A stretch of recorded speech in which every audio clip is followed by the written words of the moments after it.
Hello, everyone. I'm your host, Emily King, the founder of Prospector, a new search engine for the mining industry. Today, we have a very special guest at On the Rocks, Tom Albanese. Tom is a self-described mining guy with 40 years of industry experience, including 10 years as CEO of leading miners, and he's a longtime proponent of disruptive innovation. Tom was deeply involved in the pioneering years for autonomous trucks, and now has turned his focus to a topic that was once science fiction, but is now a reality, seabed mining. Throughout his career, Tom has been very much a part of the long-running debate in society about the benefits versus downsides of mining, and we're going to explore it all during this episode of On the Rocks. This week, Tom and I are drinking Japanese whiskey and talking about mining in the movies, especially science fiction, so pour a cocktail and join us on the rocks.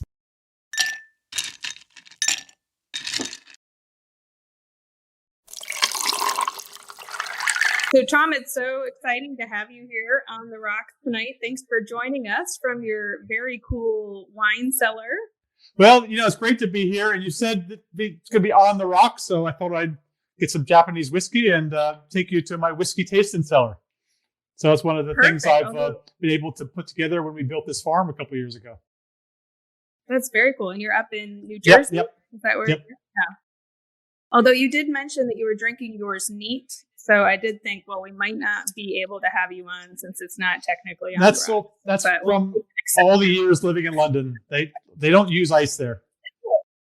Oh, yeah. Ice is a very American thing. Warm beer and warm scotch. Yeah. And even in Coke, right? Yeah. Ice in there. But I'm a beer and scotch drinker myself, so I stay away from the sodas. So what are you drinking tonight? I am drinking a Nika coffee malt. This is something I've started drinking in England and picked up the habit. It's a bit of a competitor for the Scottish, and they're giving them a good run for the money. Very cool. And I picked up, since you were having that, I picked up Tenjaku. Nice. I picked because, of course, the label talks about how it's made with famous natural spring water from the Misaka mountain range, which lends to its minerality. So I don't know minerals, if I've ever had a... Maybe there's a mine there. Yeah. Had a minerality. But it comes through porous volcanic rock. Yeah, so I thought it was very a geology-themed brand. Very good, yes. Awesome. Well, so what have you been up to lately during this weird year? So I have been, I think like everyone else, you do the best you can. You're working from home. Traveling a little bit, but not by plane. If I have to go to another city, I get in the car and drive. It's a couple hours. That's not a problem. In New Jersey, it was pretty tough in the early days of the pandemic. It got better over the past couple of months. It's going back up again now, but it's just do the work. And I've been involved with a number of projects, a few directorships. Just staying involved with the industry. I love the industry. I'm both doing what I call conventional things, like conventional mining, but I've also been involved with some of the more exotic technologies, such as deep sea mining. And again, I think as we see the technology, taking off for e-vehicles, the need for batteries to get better and better, the need to improve the sustainability footprint of the batteries. I think it's a technology whose time is coming. And that's where I think you and I found we have a common love of science fiction, yes. Which is actually kind of a cool thing in the industry because we really are moving into things that previously were just in sci-fi. Yeah. And look, it's I think when you think about all the things that we do and just take for granted, this, recording this from our homes is something that would have been truly sci-fi just 10 years ago. True. Yeah, basically teleporting to your whiskey tasting cellar. Not quite yet, but we're getting there. Yeah. So on that theme, I thought it would be fun to talk about mining in the movies, which other than like country westerns, the predominant kind of movie niche that I always see it mentioned in is sci-fi, right? Like asteroid mining. And then you and I have talked about a few different movies and TV shows, my current favorite being The Expanse. Right? With the filters. Yeah. I mean, why do you think space mining or mining in general is such a theme? Well, I think, it's exciting, first of all.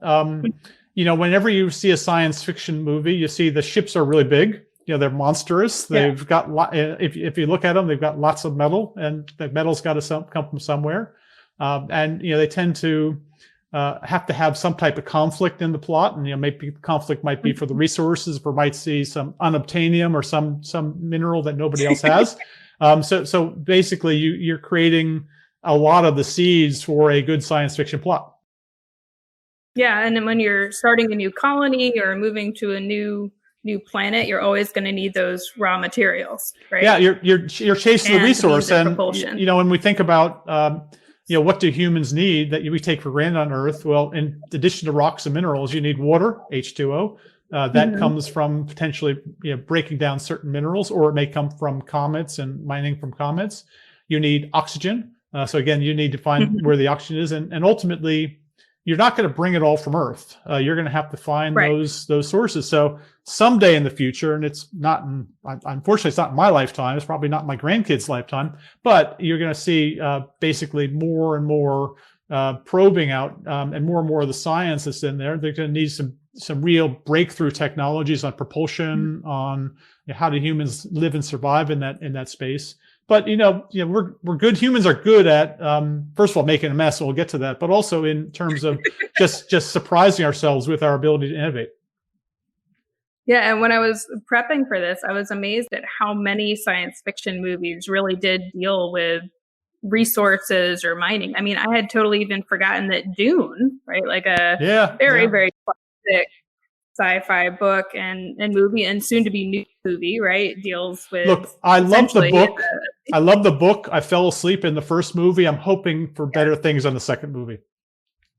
Right, I know. Yeah, I've seen some of the promotional shots they've sent out, which look cool. Yeah. So I have high hope. Yeah. But I don't know how much of it will translate over screen. Got to see those sandworms. Yep. That's right. Yeah. That must have been a fun green screen month or 6 months to film. So Tom, with The Expanse, what I found was the TV show at least was really accurate as far as the science around asteroids and mining and how you'd mine asteroids.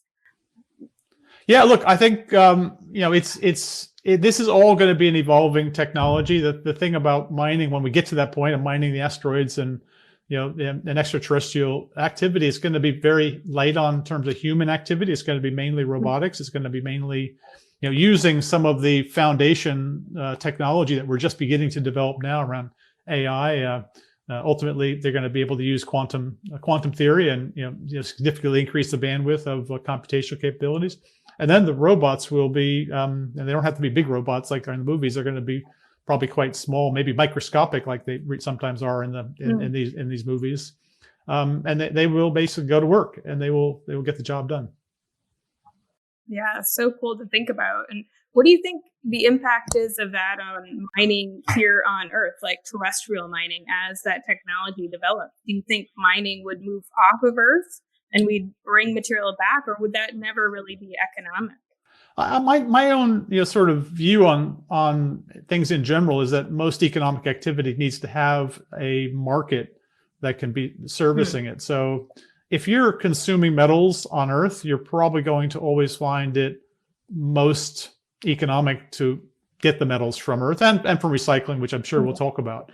But if you're out in space, you're not going to want to spend all the money to lift it off Earth. You're going to go to the nearby asteroid or comet or whatever else a prospector may determine to be valuable, and mine there, and basically save yourself the transportation cost.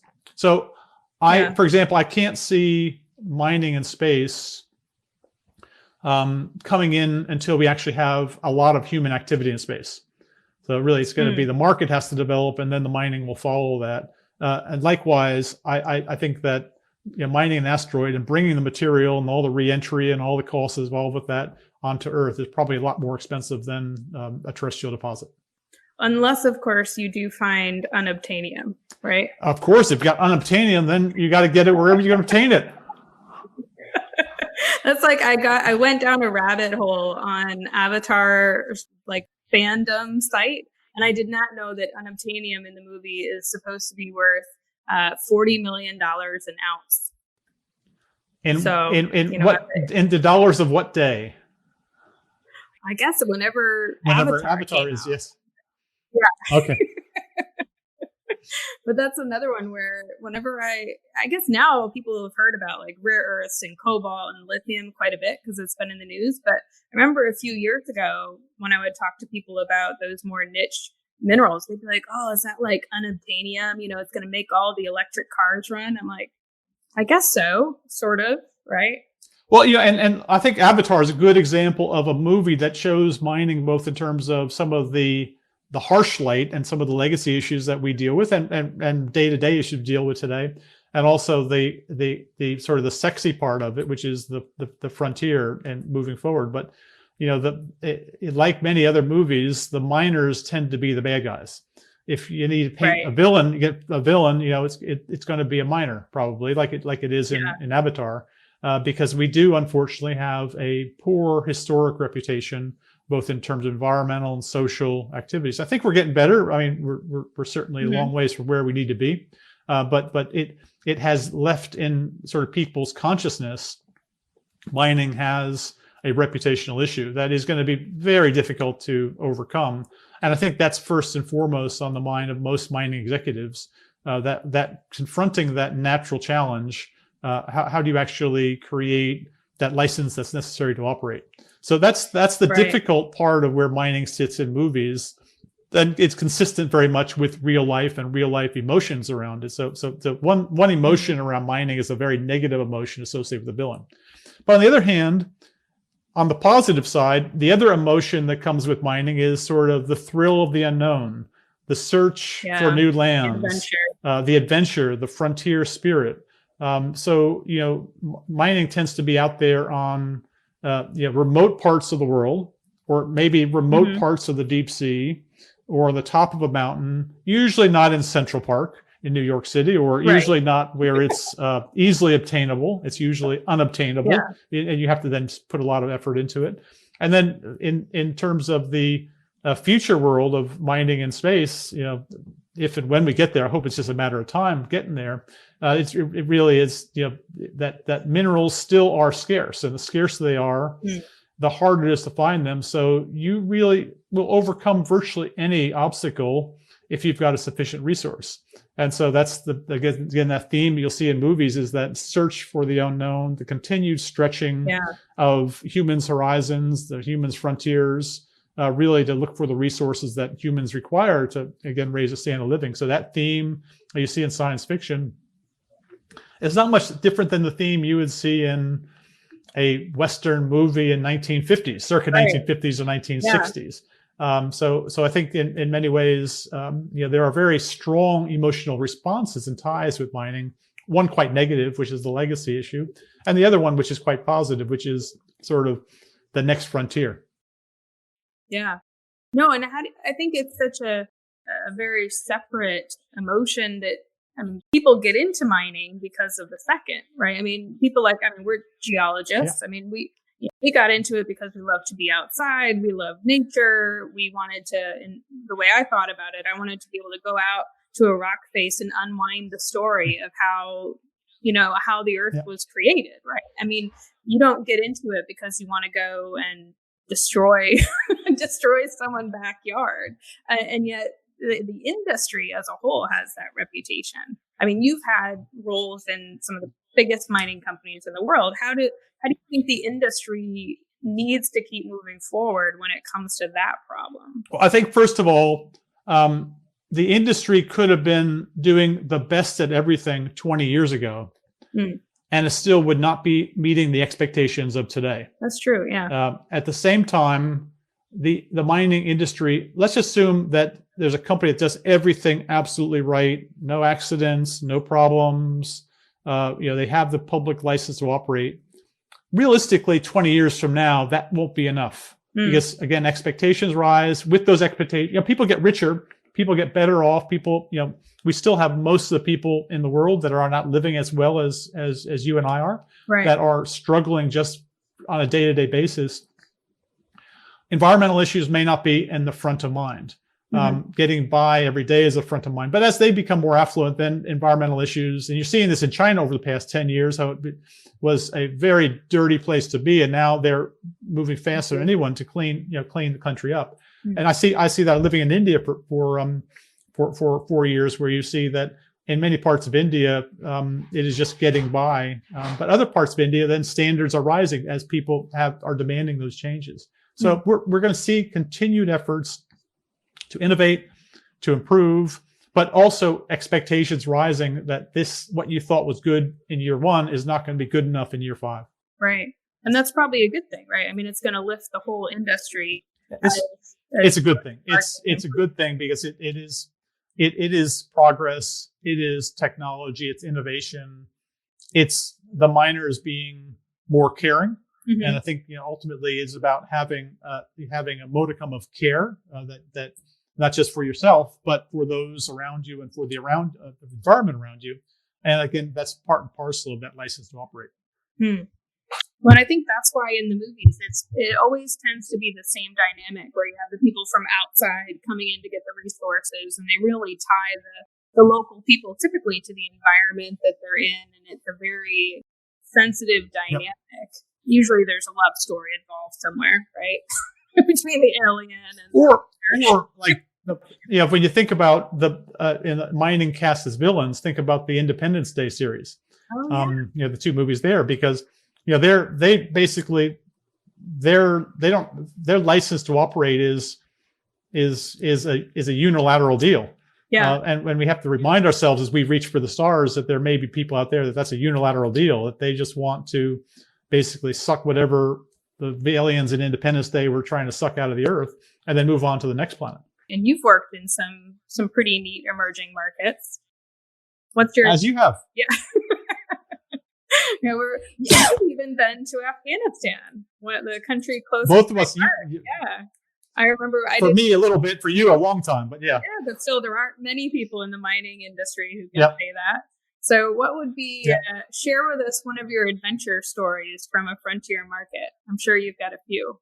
Well, look, I would say that the key ones are really when you're at the exploration stage and you're coming in for the first time. It is about, I think, showing care. You've got to show the curiosity of a geologist and the optimism of an explorer. But one thing that we have to be careful on is that optimism sometimes carryovers the community. Mm-hmm. So when a community sees a helicopter coming in, or they see a couple, new four-wheel drives in a community that barely has roads and certainly hasn't had a new vehicle for a long time, frankly, a bunch of white guys jump out and they have rock hammers and they have all sorts of gear that they don't know what it is, and they start talking very excitedly. Yeah. Well, that community thinks that there's a gold mine there. Right. That community thinks that there is basically the pot of gold at the end of the rainbow. Mm-hmm. So they get as excited as a geologist. And you're a geologist, that 9 times out of 10, the excitement just basically it just doesn't pan out. Right. And you have to be ready to basically explore, then move on to the next one. Yeah. Well, but if the geologists sort of pull out because the optimism didn't pan out, that community is still sitting there and saying, what about us? We got all excited. We saw this promise, and now we might have built a school. We may have improved something in there. We may have, someone may have started a business, put themselves in debt to basically service that work. So, there's, I guess in the frontier setting, there's a lot of excitement associated with it, but we have to realize as those first people coming on the ground that we are actually creating expectations and consequences that sometimes we don't manage after the fact. Yeah, and sometimes whoever the first person is to that market really sets the tone, right? Because you can have other companies in looking at other projects that deal with the legacy disappointment or really high expectations. I always think back to when I was sitting in our house in Kabul when news broke about the assessment we'd done on the resources there when I was with the Department of Defense. And the Afghans that worked with us came into our dining room and asked me, like, oh my gosh, our country is rich now, right? Like, how fast is our country going to grow? And I was like, well, it'll take a few years to drill and build the mine. They're like, wait a second. No, it says we've got so many hundreds of, billions of dollars. We've got $1 billion in gold. A trillion, I remember. They really, I have to remind people, in these countries, you don't get 9th grade earth science. Right? Forget about college geology or mining being part of a normal curriculum. So they really thought that there were like gold bars, buried below the surface. Because what else would they think, right? If somebody is saying there's this huge amount of gold in Afghanistan, and it's not because they're not intelligent people, but they just haven't had the education around geology and what it means to say you've got these resources. Yes, and sometimes we're part of the problem because whether you're a geologist, an engineer, you see it certainly in software industry, there is so much technical jargon around what we do and what we talk about. And from a military perspective, there's so many acronyms that seem to be like code where you can have a very good conversation with someone, but no one else has any idea what you're talking about. Right. And in many ways, if you've got two geologists talking and there's not a single word that has less than 10 syllables, it does sound like, well, maybe there is bars of gold down there and the geologist is bullshitting us. Right. And they're just making it sound super complicated because they don't want us to understand. Right. They're trying to push it over. Exactly. Yeah. So what are some examples of that being done right that you've seen or that you've heard about? Have there been projects where you thought, wow, that company or that team did a great job when they moved into that space? Look, I think that the modern explorers now, when they go in, they generally go in almost sort of in parallel with what I call community specialists, community experts, who will begin mapping that landscape and begin engaging simultaneously. Now, it does increase the cost of the exploration, and it's probably slows things down because sometimes you got to do more sitting around a campfire, and having that type of engagement, and so get people comfortable. Then you do the exploration. In my view, that's a very good investment, both of that of the resources of the people, the different skills of people you're bringing in, and also with even it takes a little bit longer. But I think that it adds a bit to the problem, because if you're not only have a couple of geologists coming in here, but you have a bunch of social experts coming in, then they're saying, "Oh, we really got something now." Yeah. And so you've actually doubled up on the expectation creating. So look, it's no easy solution here. It's about, I think, the people that go in have to have reasonable sensibility. They have to have good communication skills. They have to be good empathy, and they have to be good geologists and good ore finders. Yeah. And that puts a new skill sets on, what makes a good geologist. Yeah, and they have to be really good at communicating in a way that doesn't really inflate those expectations, right? So, educating people on the process that you're going through and where are you in the process, I think is so important. That oftentimes, I know many of my fellow geologists, we love the geology. So you go in and you start talking to people about what's there and the technical parts of what you're seeing, what's going on. But again, I think that feeds into it a little bit. I also find that a lot of companies want like the best geologists to go in, which is great.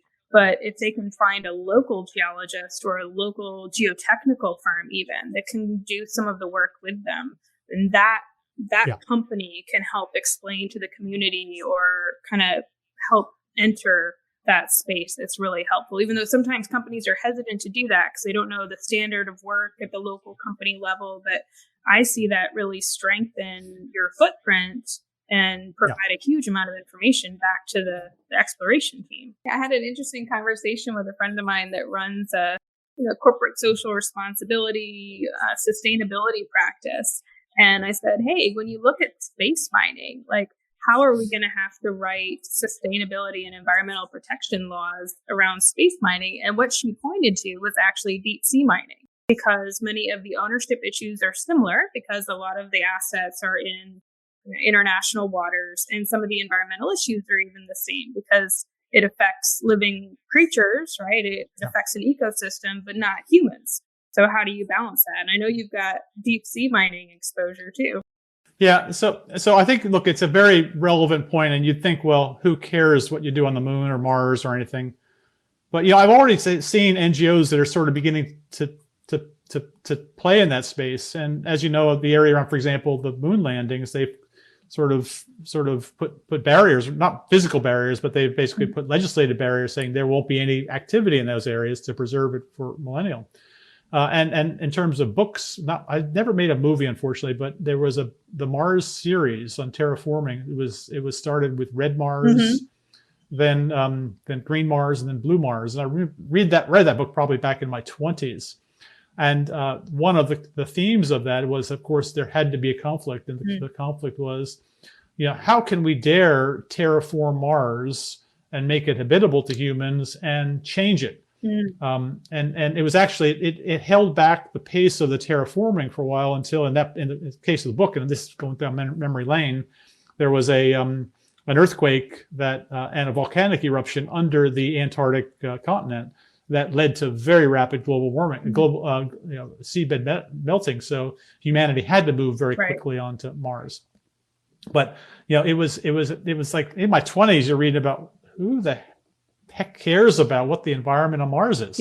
And there was a constituency. So we can expect that there will be people that will be concerned about it's the law of the commons. How dare you change something that has been unchanged for millennium, and you've basically upset it for future millennium of humans that won't ever see it in its original pristine state.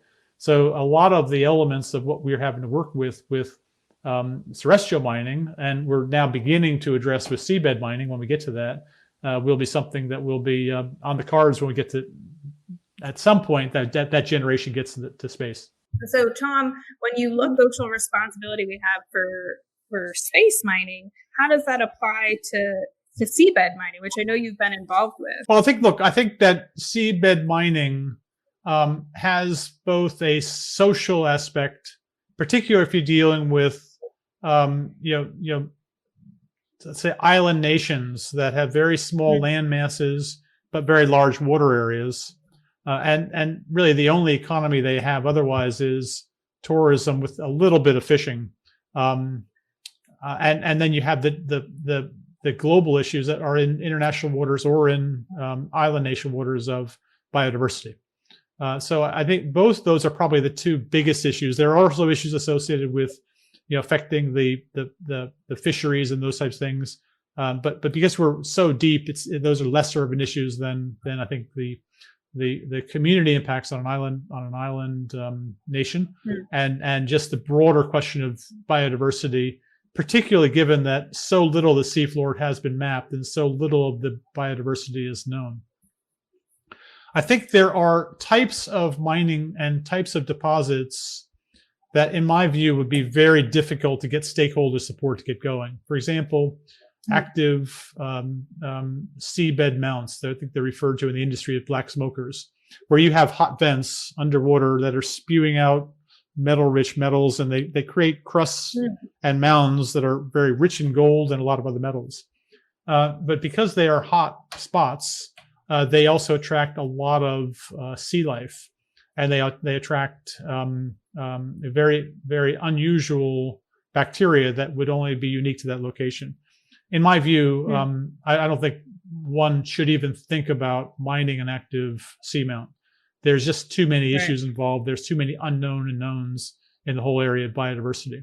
So, as we've looked at the different alternative options, and cobalt crusts, which is they tend to be on the slopes and on plateaus of higher, in shallower waters or seamounts.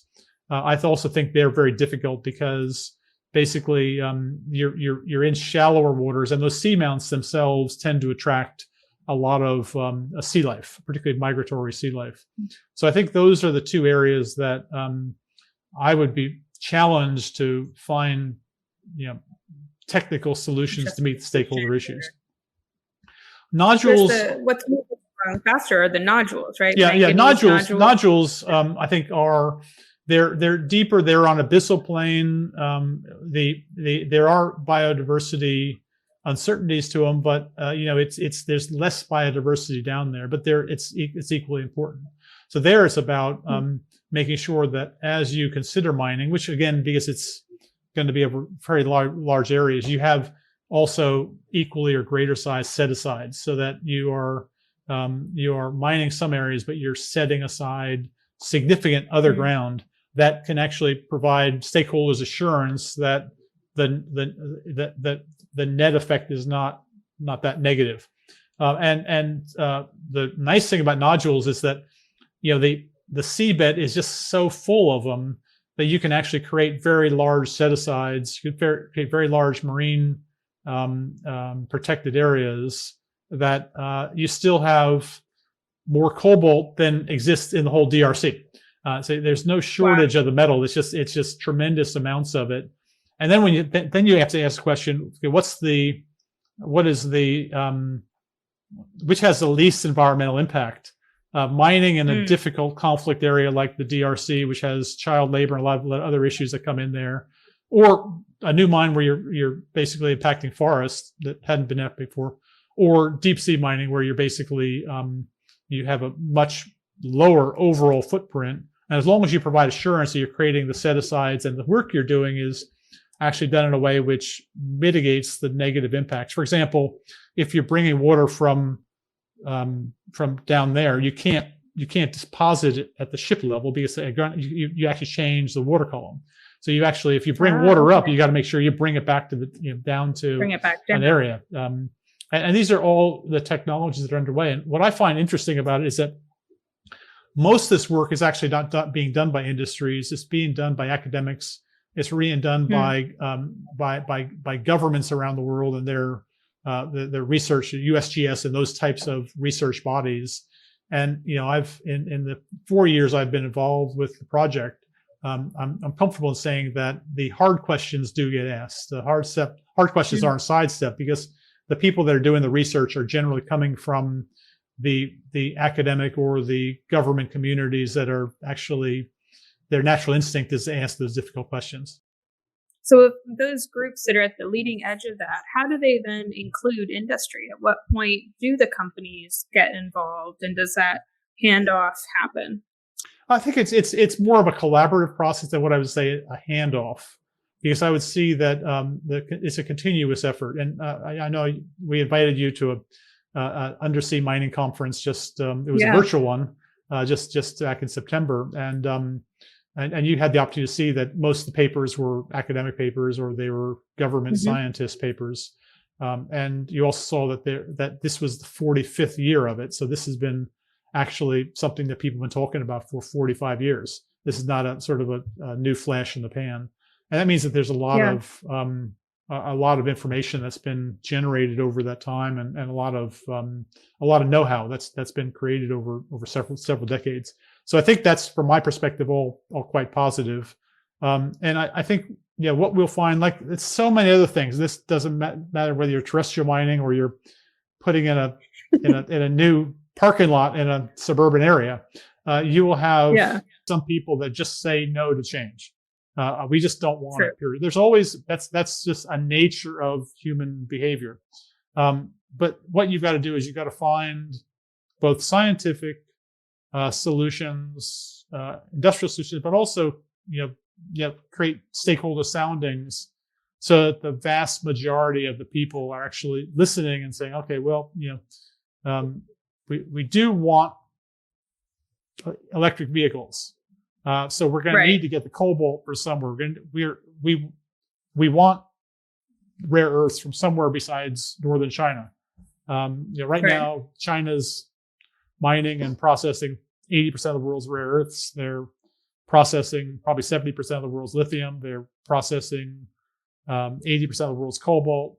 And I don't think the world, wants the entire auto sector in their country, the U.S. auto sector, to be sort of dependent on the Chinese. So we have to create supply chains that are actually have some interdependence in them, and that lends itself to multiple solutions. And I think deep sea mining is going to be a key part of that.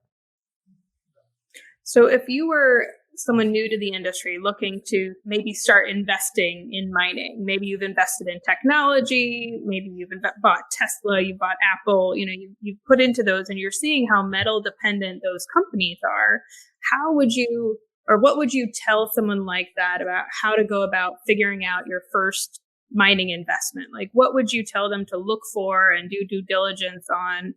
How do you think someone can transition from that high-tech space into being a mining investor? So I would say the first point out, even though this is all about space mining, I think the first investment shouldn't be in a space mining venture. All due respect. I think that it is about an individual investor's perception of risk versus reward, that space mining is literally a moonshot. And so if you're Elon Musk, you can afford to put a part of your portfolio in that moonshot, but he puts most of it in that Tesla car. So I think the same principle would apply. I think stick with established companies that have a track record, that are producing products that look like they're ready for the market. So example, this is probably not the time for the first investor to be investing in coal or oil and gas companies. Basically, you see those as being they'll be around for a long time, but they'll be more of the sunset type industries. So I would say that look for things that basically are either enduring products that don't go away like gold, or those that basically will be winners in the future technology shift. So that, I think copper plays out well in that space. And by the way, copper has always been, it's so versatile and it's used in so many different types of industries, and it's so critical for the e-vehicles, and more importantly for all of the charging hubs and the power generation that takes to go into e-vehicles.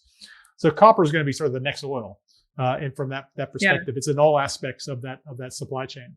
Battery minerals, I think the lithiums, the cobalts, the nickels, the zincs are also, manganese are going to be an important part of that. But I think it's important for an investor to recognize that battery technology is changing very, very fast. I mean, we went through this period where up until about 10 years ago, there hadn't been a lot of new development in batteries for almost 100 years. And so this batteries, that lead battery that, was basically the same one that would have been in, the Model A. So what you have now is you have every 3 or 4 years, there's a complete change in the formulation. So there are going to be winners and losers within those battery formulations themselves. So I would say that if you're going to be a battery mineral miner, you have to have some ability to sort of keep in front of that battery technology, and know what's going to be the good part and the bad part. I mean, right now they're trying to pull cobalt out of batteries, for example, because it's hard to get batteries. It's expensive, and Tesla do. But actually, you're also seeing that what happens is cobalt actually stabilizes the rest of the composition. So you have seen sort of more vehicle fires in sort of batteries that are lithium rich and nickel rich, but not having what I call buffering, that the chemical buffering that comes with cobalt. So, these things will ebb and flow. And from my perspective, I think batteries will be safer with cobalt in them, but we have to find a more stable source of cobalt, which is where deep sea mining would come in that particular case. So I would say for the new investor, think about where you think the future technology is going to be. What are the winners and losers? I mean, in the pandemic here, you have so clearly Zoom and Riverside.fm and the Apples and Amazons have been the real winners. Yeah. But then the restaurants and the hotels have been real losers there. So, we can predict some of that change. We can't predict it all. But I would say that, look for something that you think is going to be part of the future. Copper's good because, a couple of years ago, they said copper was going to sort of fade out of glory because people were using plastic in their plumbing instead of copper in their plumbing. But then they found all sorts of other applications for it. I remember giving a speech at a copper conference once, and the backdrop was a bunch of these it was a pub at some point or nightclub or something when they were doing this conference. And the backdrop was all of these speakers from the 1960s and 70s from the rock and roll days. And I was asked about copper, and I said, well, in terms of substitution and miniaturization, a speaker today uses a lot less copper than these speakers that are sitting behind me. So that's a good example where copper is being substituted out, is being condensed. Even in vehicles, which use more copper than before, the wiring is actually a thinner gauge than it was before. So, they're always trying to use less of it, but they have more need to put electric gadgets in. So you end up with more copper at the end of the day. So copper or gold are not bad places to start for a new investor. Or gemstones. No, not really. Don't. That's not a good place to start. My wife would say gemstones because, that makes her happy. Exactly. Exactly. Yeah, but that's I totally agree with you on copper. And Michael Stanley from the World Bank has this great line where he says, there's no such thing as electric bamboo, right? Like, I mean, as long as we have things that are being electrified and you've got to move power, store power, you're going to need copper. I mean, at least nobody's figured out a replacement for it yet. Well, look, there's some metals that are better at conducting. I mean, silver and gold are better, but they're a lot more expensive. So, you know, what you're looking for is that sort of that optimal price point where you get the conductivity, both heat and electrical conductivity, but at a price that's affordable for most applications. Mm-hmm. Absolutely. And of course, you can find a great copper deposit on Prospector. So I think that's a good point you're raising, because for that first investor, I think that if you're not ready to sort of lose it all or lose a lot of it in the first roll of that dice, I think that, you know, maybe an existing producer that's got a track record is probably the way to start. I think though that the real value add is if you're in the exploration business and you discover something. Mm-hmm. But you have to remember about the earlier comments we had about communities, where 9 times out of 10 you don't actually discover something. So there's a lot of unsuccessful efforts that have to get paid for those relatively rare successful efforts.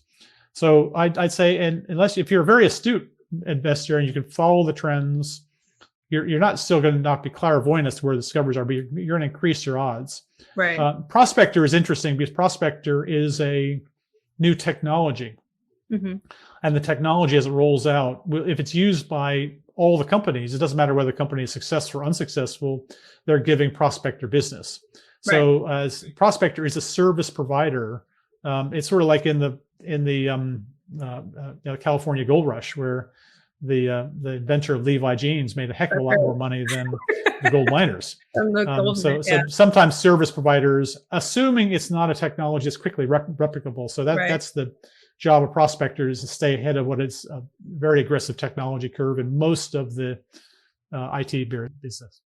Yeah, and that's where I think what we're hoping to do with Prospector is bring some of the technology innovation, not just to in mining, where we run mines with a lot of great technology, right? You've got a lot of autonomy now, even in mine modeling and predictive analytics within a deposit. But how do you apply that technology to communicating information to people, right? How do you allow people to really understand technical data in a way that they feel more comfortable moving into the market or putting more money into the market because they understand their investments better? And I think that's why right now, in this time of uncertainty, you're seeing so many people gravitate to gold, right? I mean, that's very typical of the mining sector. As soon as things get uncertain, folks go back to gold. But it's similar. People understand gold. They may not understand the geology around gold or even the technology used to mine it, but they understand the value of those key metals. Yeah. And I think an important part with gold that the average person needs to understand is that you only need a few parts per million of gold in the rock to make a go at it. So it's not like you shouldn't be expecting to look at a rock wall like this and be big veins of gold going through it. It's realistically, it's no-seum type gold, or very even a trained geologist, some kinds of gold deposits can't determine whether it's gold bearing or not. So there's a lot of science to it, and it requires a lot of economies of scale. And even if you find a good one, it requires a lot of efficiencies within the company to actually make it work. And have a company be well run, right? I mean, that's the other part too, right? Like any other company. I mean, that's the part that when I talk to folks, it's, you can have a really brilliant prospector or geologist that finds some really cool rocks, but there are a lot of other skill sets that go into turning that into money that goes back. Which is why it's sort of like in the biotech business, where you have some businesses that are only there for the purpose of discovery. And then they basically the business model is to commercialize it by basically farming it out or selling it or some other way of basically bringing in a larger, generally more well-funded but experienced corporate that actually has the ability to take that discovery and bring it to market. So speaking of discovery, if you were going to head off on a plane tomorrow with a rock hammer and some sample bags to a new place you've never done any exploration in, where would you go? Well, I think, 5,000 meters down underwater is a pretty good spot, because if you think that cobalt is going to be needed, and you're concerned about all the cobalt sitting in the DRC and being then processed in China, if you could find a whole new source of cobalt, that's not a bad thing. Yeah, and explain, we kind of were using some of that jargon we mentioned earlier. Explain to the listeners who might not know what a nodule is. Like, what is it that's there on the seabed? So these are, they're about the size of a golf ball. They look like a truffle. If you ever saw a picture of a truffle, where it's sort of rounded, blackish, dark gray, uneven surface to it. And these are effectively aggregated minerals out of the seawater that have, over time, millions of years, have accreted themselves around like fish teeth or solid particles that have sort of settled down to the seabed as the currents of the seabed roll this little fish tooth along the abyssal plain, five kilometers deep. Basically, over a long period of time, like a snowball in the cartoon, it's rolling, it's slowly building up minerals that are being deposited out of the seawater. And 5 million years later, you have basically looks like a truffle. They're much more common than truffles when you get down there. You don't need a dog to sniff them out. They're basically sort of scattered as far as the eye can see, but they sure take a lot longer time to get created than the average truffle would be. And can you describe how you go about mining those? Like, what does that look like? It's effectively an industrial size vacuum cleaner, which is working at depth. It is just slowly agitating the minimum agitation of that surface. The nodules, all the abyssal plain is very, very fine material. The nodules are coarse, so basically you can separate the nodules from the fine material. Different technologies to bring those nodules to the surface, where there'd be a ship there that has basically cables that are acting as the umbilical cord for this vessel. You're bringing that material up to a ship. You're storing it on that ship, or sometimes you'll have like another larger ship sort of parked side by side. You'll have a transshipment to it. And then as ships fill up with the nodules, they'll go to a port somewhere, and you'll have a processing of the metals in that nodule, very similar to what a terrestrial process would be. So you're not doing the processing on a ship. You're not doing the processing in the deep ocean. You're not having tailings being deposited in the ocean or any of the other things that stakeholders would legitimately be concerned about. It basically, once you get it on the ship, it's very similar to a terrestrial mine. The big difference is that a terrestrial mine, if it's in the mountains, it's in the desert, you have to build that process facility right there at the mine. Whereas in nodules, all you really need to do is put the nodules on a ship. That ship can take it to a deep water port. Then you can take actually an existing factory, or you can make a brownfield of an existing near a port. So that could already have electricity. That could already have workers that are looking for jobs in those areas. Markets are nearby. So the processing is actually much more benign from an economic standpoint than it would be for a terrestrial mine. And are there certain countries that are already kind of advanced with this technology and this method, or certain? I think most of the countries that are involved have been involved for the 45 years or so. So the U.S., while the U.S. has not been a signatory to the law of the sea, so it's precluded the U.S. from getting involved in sort of the international waters. The U.S. GS has been following this pretty closely. We're working with the U.S. company. But a lot of the European companies, the Germans, a lot of the Scandinavian companies, our strategic partner is one of the largest dredging companies in the world. They are a Dutch company. So we see a lot of European companies are actually, they're probably the most active in the space besides the North Americans. And then the real up and comers right now are China. And China has sort of moved from not having hardly any interest 10 years ago to probably being 30% of the attendance at some of the various conferences that are going on. Last year's international conference was hosted in China. It was in Sanya, where they do a lot of deep sea research anyway. And it's very clear the Chinese are working very hard to catch up with the Western world on sort of deep sea technology of all aspects.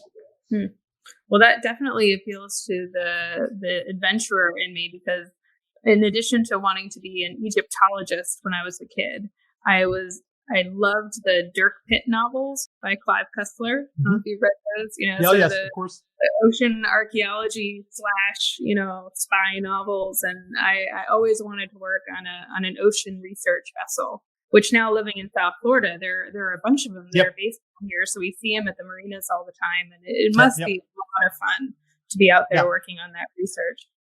It is. Look, it's been a lot of fun. The company I'm working with, the principals are really they're Tampa based, Petersburg based. So University of South Florida is a very active player in this space. Awesome. Well, hopefully I'll get to check it out someday. Go down on a submersible.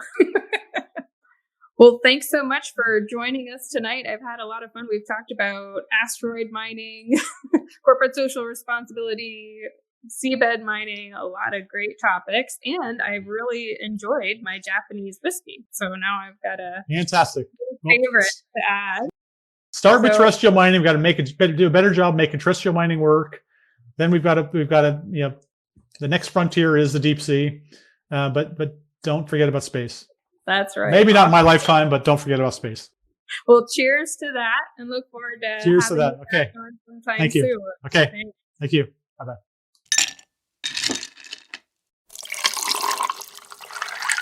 So this week with our littlest interns, I have my daughter Madeline here to talk with me about space mining. So Madeline, this week Mommy talked to her friend Tom about mining asteroids and mining in space. Do you know what an asteroid is? Yeah. What is it? It's a kind of rock, and it comes out of space and lands on Earth. Well, yeah, sometimes, asteroids that come to Earth are called meteors. Are there anything special about rocks in space that we should know? Yeah. Like what? There are all kinds of shapes. Oh, what kind of shapes?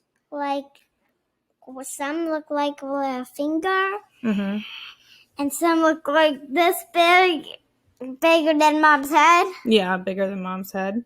Madeline, you love looking at the stars and looking up at planets in space. Which one's your favorite?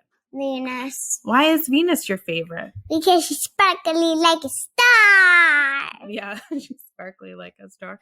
Would you ever want to go up in a spaceship? Yeah, and see Venus. Do you think anybody lives there on Venus? No. No, why not?